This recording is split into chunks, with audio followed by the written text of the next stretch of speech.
Un saludo, estimados hermanos presentes, y hacemos extensivo el saludo a los hermanos que a través de las redes sociales, la plataforma Moore, YouTube, Facebook Live, nos están siguiendo también en este momento. Hoy estamos finalizando esta serie de estudios acerca de la espiritualidad en el hogar, y les recordamos que la próxima semana estaremos pues celebrando ya el cierre de este curso, pero con la celebración de Acción de Gracia. Así que este es nuestro último encuentro en cuanto a tema se refiere.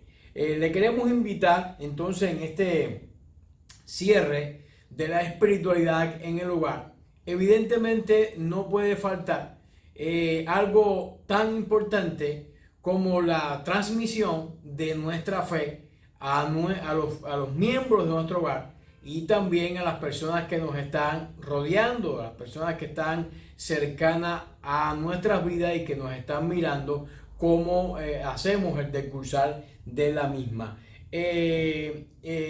Transmitir la fe a las nuevas generaciones debe ser un reto importante en la comunidad cristiana, y también un reto importante en los hogares. Si cumplimos a cabalidad de este rol, sin duda vamos a obtener grandes beneficios, no solamente de índole personal, sino también en la inversión de vida de las nuevas generaciones. Así que por ello te invitamos para orar y pedirle al Señor que se esté también glorificando a través de este tema que vamos a comenzar a tocar de inmediato. Oremos.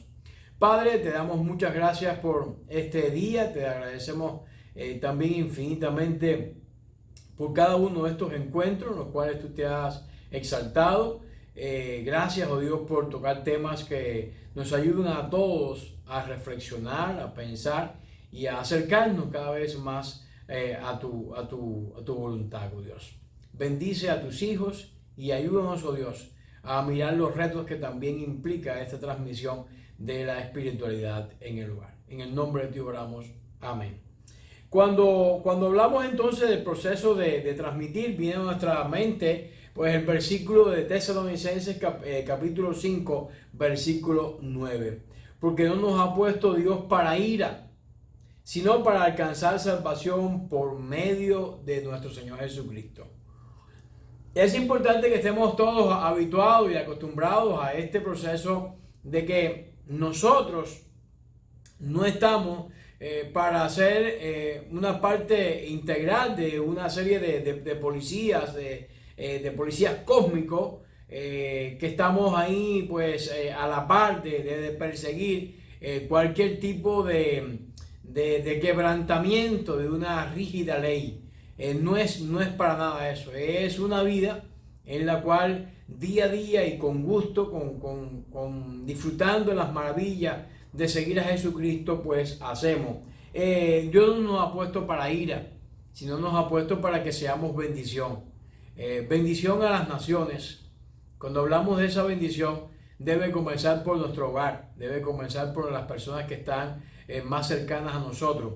Bendición para aquellos con los cuales interactuamos, que nuestros consejos, nuestra experiencia, nuestro andar con el Señor, pues pueda servir para compartir con ellos ese reto de las buenas nuevas de Jesucristo. La palabra griega que se traduce como salvación es la palabra soteria, significa liberación, y también significa preservación. En otras palabras, cuando estamos depositando el concepto de salvación, estamos transmitiendo esa fe a las nuevas generaciones en el sentido espiritual. Estamos entonces contribuyendo a una liberación de tipo espiritual, y evidentemente un concepto de preservarlo, de cuidarlo de la agresividad de este siglo malo, de cuidarlo de ideas que son nefastas para la vida de ellos, aunque vengan disfrazadas con un ropaje elegante y llamativo. Algunas de estas ideas pues son extremadamente contundentes y contrarios a este proceso. El concepto de salvación pues tiene que ver con este concepto, el concepto que estamos manejando. Ese es lo que estamos identificando como salvación, ese regalo que Dios nos da. ¿Cómo podemos entonces transmitir esa fe a las nuevas generaciones, sobre todo a las que están bien cerca de nosotros? ¿De salvarnos de qué? ¿De qué necesitamos ser salvos? ¿De qué muchas personas se hacen esta pregunta? Conocí a un joven que decía que él no era malo, y en verdad no lo era. En cuanto a las personas que le rodeaban, pero si lo comparamos con relación a Dios, entonces era evidente que había muchísima falta, como el joven rico que vino al Señor. Necesitamos ser salvos de la pena del pecado, y es importante que en nuestro proceso de espiritualidad en el hogar, de transmitir nuestra fe, estemos conscientes de que esta pregunta va a estar muy presente en la vida de nuestros familiares. Dice la palabra en Juan 3:16, porque de tal manera amó Dios al mundo que ha dado a su Hijo unigénito, para que todo aquel que en él cree no se pierda, mas tenga vida eterna. Y el versículo siguiente, el 17, dice, porque no envió Dios a su Hijo al mundo para condenar al mundo, sino para que el mundo sea salvo por él. Por eso decimos que es muy importante el proceso de transmisión de la fe, porque por medio de ello estamos haciendo llegar esta tremenda bendición al corazón, a los oídos, al entendimiento, a la vida entera de las personas que conforman nuestra familia.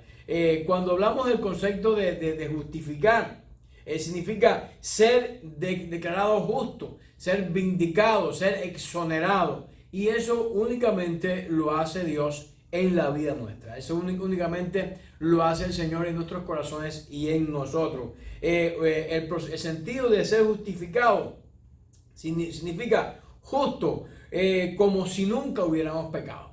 Ese es el concepto de justificado. Es decir, que cuando Dios viene a nuestras vidas, cuando viene este concepto que dice el versículo 17, que no vino para condenar, sino para salvar, significa que nos está justificando de tal manera como si nunca hubiésemos pecado. Y es por eso que algunas personas que están en el mundo critican a las personas de la iglesia y dicen, pero fulano hizo esto, acabó con la quinta y con los mangos, y ahora es más santo que nadie. Esa es una de las críticas que muchas veces se puede escuchar.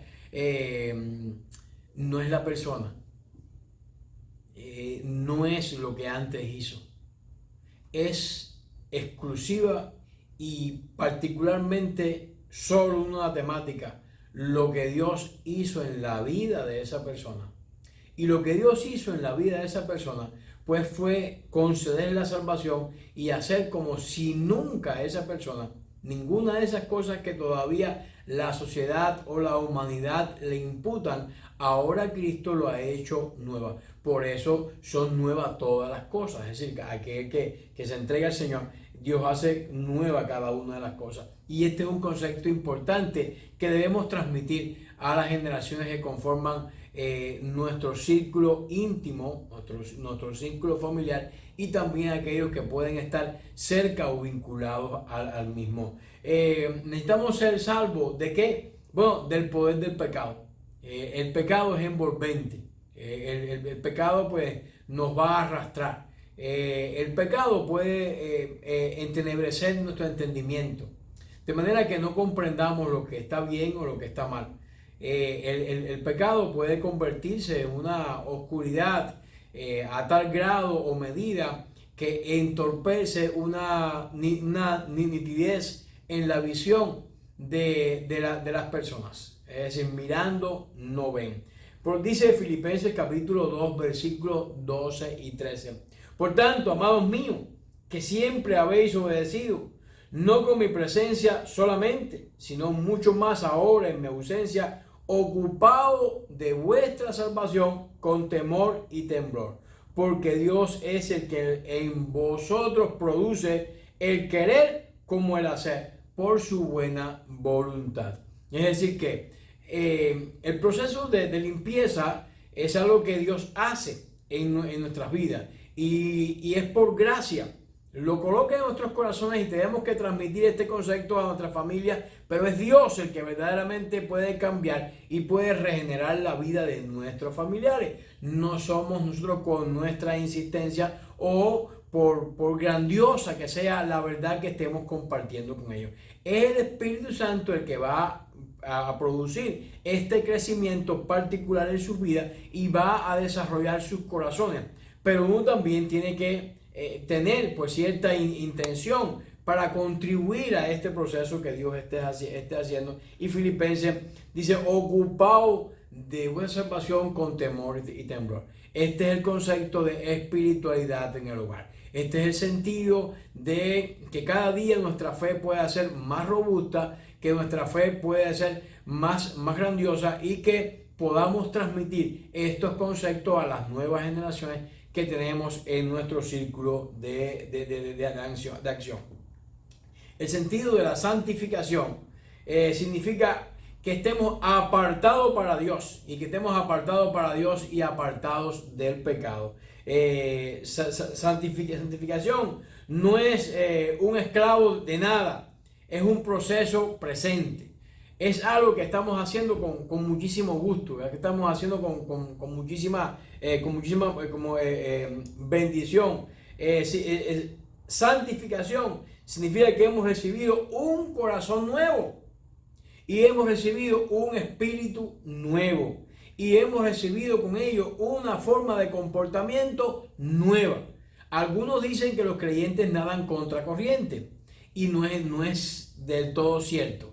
Nadamos en una dirección que puede ser que no sea la que el mundo esté llevando, pero nuestra dirección es a favor de la corriente, pero a favor de la corriente que va hacia Dios. Lo que sucede es que no siempre el mundo va en esa dirección, generalmente va en dirección contraria. Este es el proceso de santificación que lleva a un nuevo comportamiento en la vida de las personas que nos están rodeando. Por eso usted como familia debe estar influyendo en ese proceso de comportamiento. Dice Ezequiel capítulo 36 en sus versículos 26 y 27.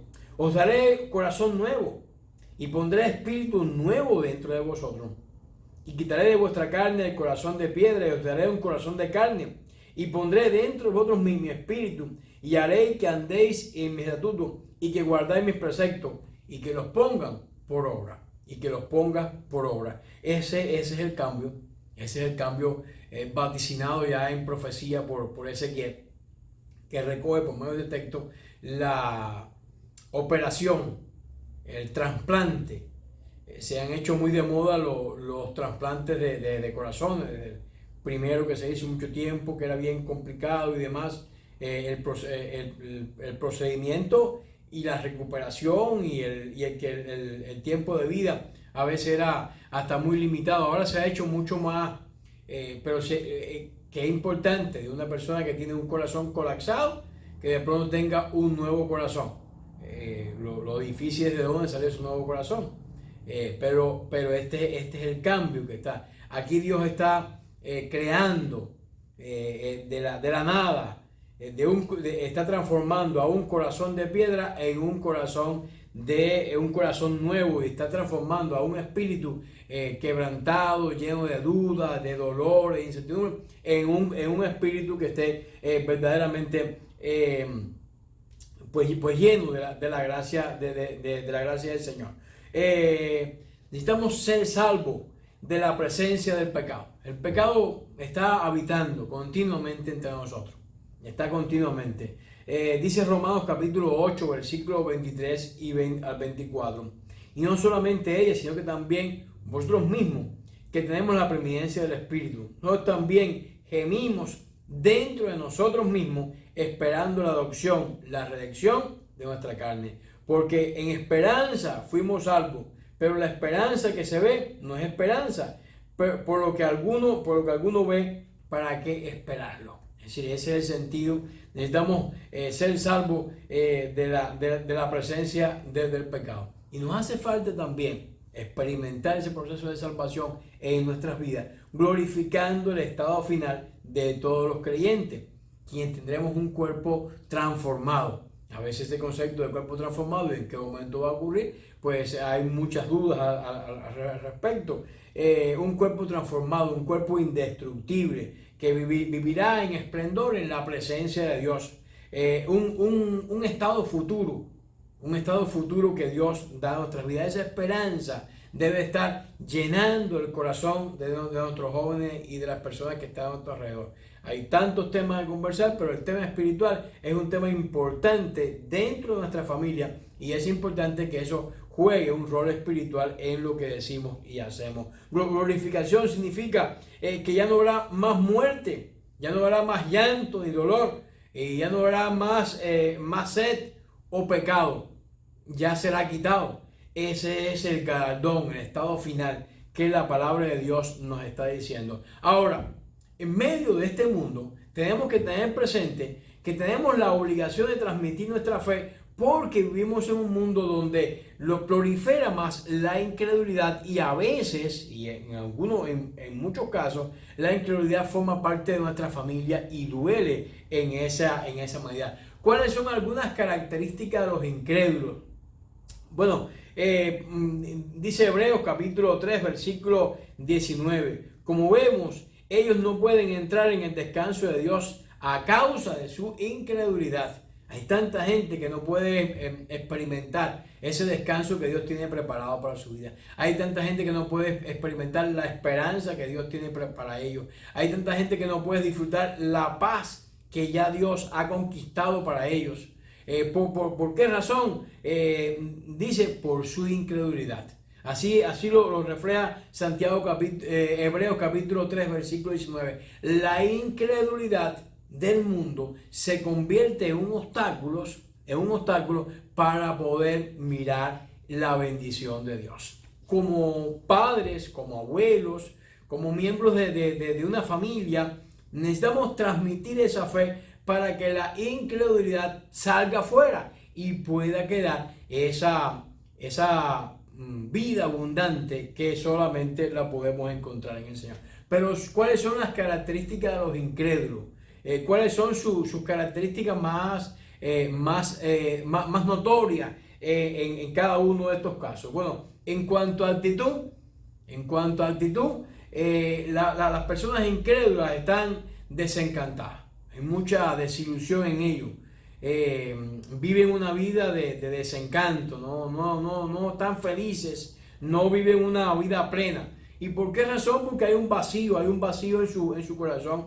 Está en falta de satisfacción, de sentirse pleno, sentirse realizado. Ya hemos visto que la carencia de paz o la ausencia de paz es también uno de los elementos que conforma ese vacío espiritual, que hay una vida que no ha disfrutado de esta esperanza. Se sienten solos, sienten inquietud también en su corazón. ¿Y a qué les lleva? ¿A qué les lleva todas estas actitudes? ¿En qué manera se refleja en sus acciones? ¿Cómo la podemos identificar? Cuando una persona está rodeado por este concepto de incredulidad, su fe no está potenciada como debiera y no la hemos logrado transmitir por determinadas razones como quisiéramos a esas vidas.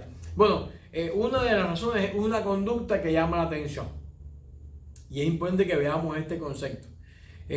A veces los jóvenes comienzan a usar una ropa diferente, a veces comienzan a tener un comportamiento diferente, y uno dice que por malcriados, otro dice que porque son rebeldes, pero la incredulidad les lleva a querer llamar la atención de las personas que están a su alrededor, y este llamado de atención no se hace en la línea más correcta. Están dedicados a complacer a otros, es decir, están interesados en caerle bien a los demás.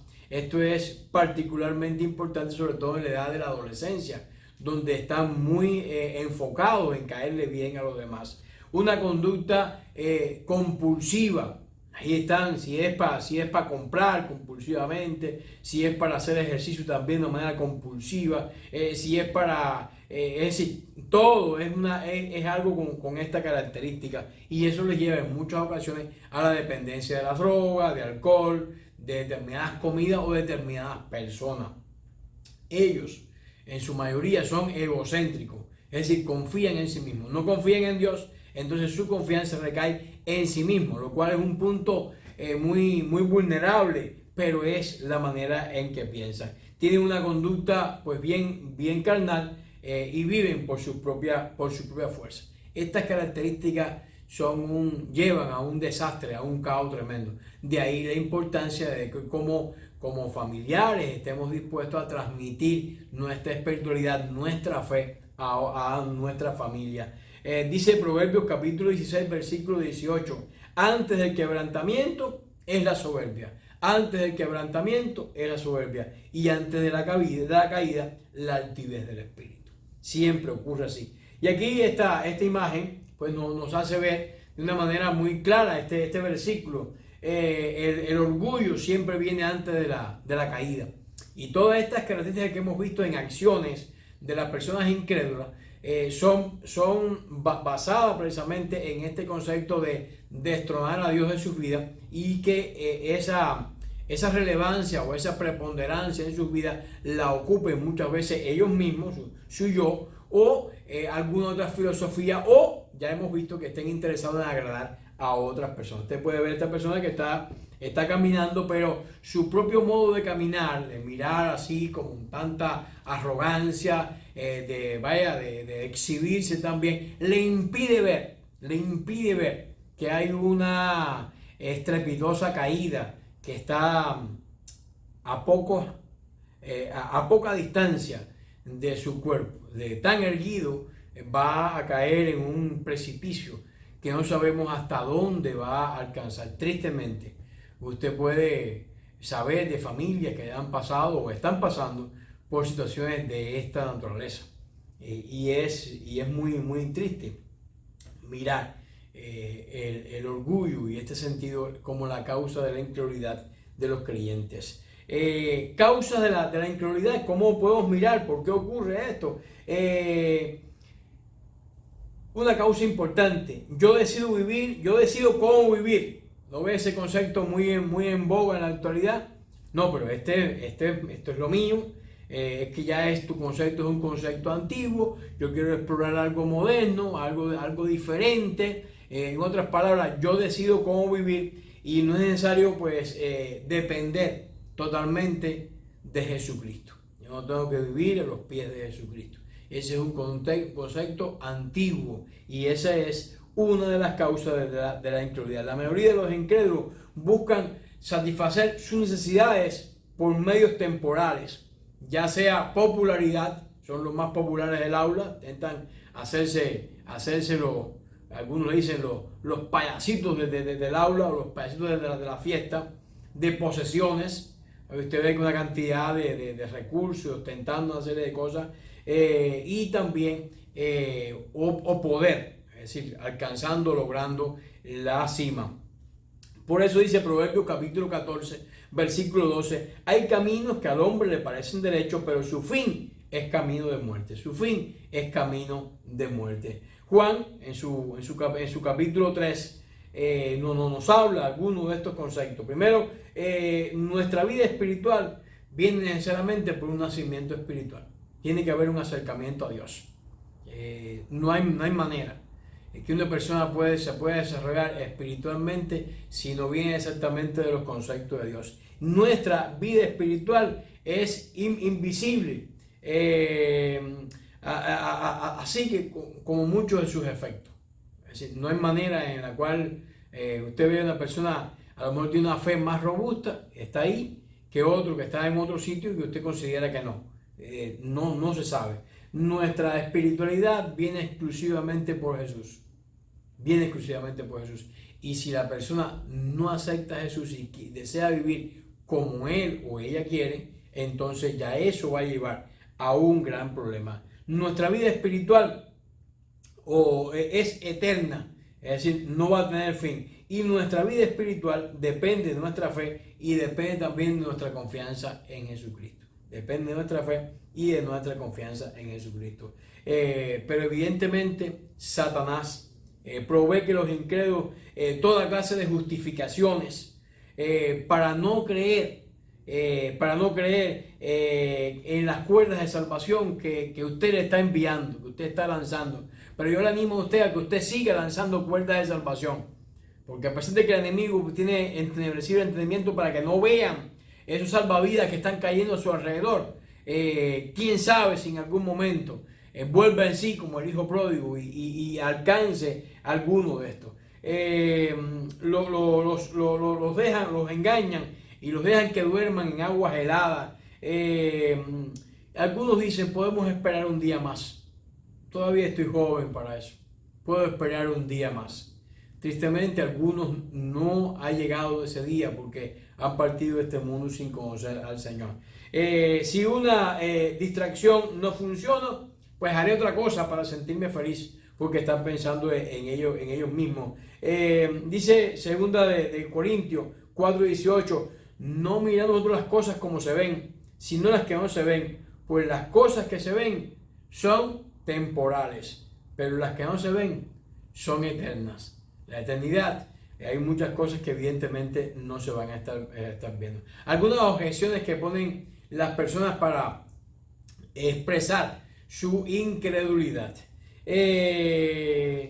Algunos dicen, bueno, las personas no pueden saber a ciencia cierta que irán al cielo. A ver, ¿ha venido alguien del cielo a decirte? Recordemos a Rico y Lázaro. Este es un concepto que todavía se maneja en el mundo actual. Dice 1 de Juan, estas cosas he escrito vosotros para que creáis en el nombre del Hijo, para que sepáis que tenéis vida eterna y para que creáis en el nombre del Hijo de Dios. Es importante creer, pero esto es por fe. De ahí la importancia de transmitir esta fe para estos conceptos. Algunas también objeciones es que Jesús nunca dijo que era Dios. Sin embargo, dice la Biblia, Jesús le dijo, tanto tiempo hace que estoy con vosotros y no me conocéis, Felipe. El que me ha visto a mí, ha visto al Padre. ¿Cómo pues tú dices, muéstrame al Padre? ¿No crees que yo soy el Padre y el Padre en mí? Las palabras que yo he hablado no las hago por mi propia cuenta, sino para que el Padre que mora en mí, Él hace las obras. Más adelante dice, yo y el Padre, uno somos. Es decir, hay afirmaciones contundentes en la palabra de Dios para reafirmar este concepto. Otros dicen que hay muchos caminos para llegar a Dios. Algunos ostentan este principio, este postulado. Hay muchos caminos para llegar a Dios, por medio de la filosofía, por medio de la meditación, las religiones en sentido general, las diferentes religiones pueden llevar a ese camino espiritual y esa salvación importante. Algunos creen en la reencarnación, bueno, si no es esta vida, será la siguiente, pero estoy en un proceso de crecimiento. Sin embargo, Jesús dijo, yo soy el camino y la verdad y la vida. Nadie viene al Padre sino por mí. Si no me conocéis a mí, si me conocéis a mí, también mi Padre os conoceréis. Desde ahora le conocéis porque lo han visto. Otros dicen que en la iglesia hay muchos hipócritas. Hay hipócritas en todas partes, pero se mofan, ¿no?, de que hay mucha hipocresía dentro de la iglesia. Al oír esto, Jesús les dijo, los sanos tienen necesidad de médicos y no los enfermos. Ir pues y aprender qué significa misericordia quiero y no sacrificio, porque no he venido a llamar a justos, sino a pecadores al arrepentimiento. De manera que cada uno nos dará cuenta a Dios de sí. Es cierto, hay hipócritas en la iglesia. Hay hipócritas en la iglesia. Pero también lo hay en los negocios. También lo hay en las amistades que le rodean a algunos de estas personas que ostentan este propio concepto. Lo hay en la escuela y lo hay en todas las facetas de la vida. En todas partes está rodeado de hipocresía. Jesús quiere de hecho sanar y apartar la hipocresía de nosotros. Llamó hipócritas a los fariseos y lo reprendió por los conceptos que no estaban acorde a la enseñanza que él estaba tomando. Entonces, esta objeción es meramente esa objeción, porque usted no va a encontrar tanta fidelidad en muchas personas del mundo. Otros dicen, yo he hecho tantas cosas, he hecho tantas barbaridades, Dios nunca me aceptará. Y dice, usted no sabe lo que he hecho. Bueno, el asunto no es lo que usted ha hecho, sino lo que Cristo ha hecho por usted. Y Cristo dio por usted la vida. Fue a la cruz del Calvario y dio su vida a favor suyo. Entonces es importante transmitir este concepto, porque a veces los jóvenes también están rodeados de culpas y creen que lo que han hecho, sus errores, no tienen ninguna forma o manera de enmendarse. Y no es cierto. Cristo vino a traer solución. Palabra fiel y digna de ser recibida por todos, que Cristo Jesús vino al mundo para salvar ¿a quién? A los pecadores, de los cuales yo soy el primero. Lo está diciendo el apóstol Pablo y se lo está diciendo al joven Timoteo. Dos personas prominentes del Nuevo Testamento se consideran pecadores. Pablo persiguió a la iglesia y está diciendo de que él es el primero en medio de este texto. Por eso dice Isaías, un concepto del Antiguo Testamento: venid luego, dice Jehová, y estemos a cuenta. Si vuestros pecados fueran como la grana, como la nieve se verán emblanquecidos. Si fueran rojos como el carmesí, vendrán a ser como blanca lana. Este es el concepto que Dios nos está mostrando. Dios nunca va a perdonarme por todos mis pecados. Esas son dudas, objeciones que hay en la mente de muchas personas. Dios no solamente perdona sus pecados, sino que los olvida. Dice Isaías: yo soy el que borró tus rebeliones por amor de mí mismo. Fíjense, no por amor ni tuyo, sino por amor de mí mismo. Borró las rebeliones. Y yo no me acordé, dice Dios, de tus pecados. Porque los borró. No solamente Dios los perdonó, sino que los olvidó, los borró. Dice Hebreos, un texto del Nuevo Testamento: porque seré propicio a su injusticia y nunca más me acordaré de su pecado ni de sus iniquidades. Nunca más, dice el Señor, me acordaré de sus pecados y de sus iniquidades. Por lo tanto, no pienses que Dios no te va a poder perdonar tus pecados. Y es bueno transmitir este concepto a las personas que nos están rodeando. El propósito de Dios es muy claro. El propósito de Dios es la salvación por medio de Cristo. Está clarísimo ese propósito. Lo que Dios quiere hacer con la humanidad es salvarla. Lo que Dios quiere hacer con tu vida. Por eso es importante transmitir este concepto de fe. Dios quiere salvarte. Dios quiere que tú camines con Él. Dios quiere darte su espíritu. Dios quiere darte su bendición. Dios quiere cada día guiar tus pasos. Dios quiere mostrarte la senda de la verdadera gracia para que tú transites por ella. ¿Cuáles fueron los motivos de Dios a enviar a su Hijo Jesucristo? ¿La condenación del mundo? No. Fue motivado por el amor. De tal manera amó Dios al mundo que envió a su Hijo unigénito para que todo aquel que crea no se pierda, mas tenga vida eterna. ¿Cuál es el propósito de Cristo al venir a este mundo? ¿La condenación? No. La vida. Vino al mundo para dar vida. Por eso este versículo que me gusta mucho, y siempre uso este versículo porque me gusta: el ladrón no vino sino para hurtar y matar y destruir. Yo he venido para que tengan vida y para que la tengan en abundancia. No una vida cualquiera, sino la vida abundante. Este concepto de fe es importante transmitirlo si queremos pasar esa espiritualidad a la gente que está cerca nuestra, a la gente que queremos, a nuestros familiares. Es muy importante pasar este concepto, y este curso quedaría incompleto si no somos capaces de transmitir esos conceptos a las personas que están a nuestro alrededor. La provisión de Dios es el Salvador. Esa es la provisión, ese es el regalo importante. ¿Cuál es la solución si no quiero morir por el pecado? La vida eterna en Cristo. Jesús le dijo: yo soy el camino y la verdad que la vida. Nadie viene al Padre si no es por mí. ¿Cómo me rindo? ¿Cómo explicarle entonces a nuestros jóvenes? ¿Cómo explicarle a la gente que está cerca de nosotros cómo se rinden a Cristo? Confía en Cristo como tu Señor y Salvador. Hay que llevarle a ese proceso de arrepentimiento. hay que llevarla a la oración de fe. Es importante transmitir esa fe, pero esto comienza por ese proceso de que ellos entiendan y que acepten a Cristo en su corazón. Comienza por evangelizarlo.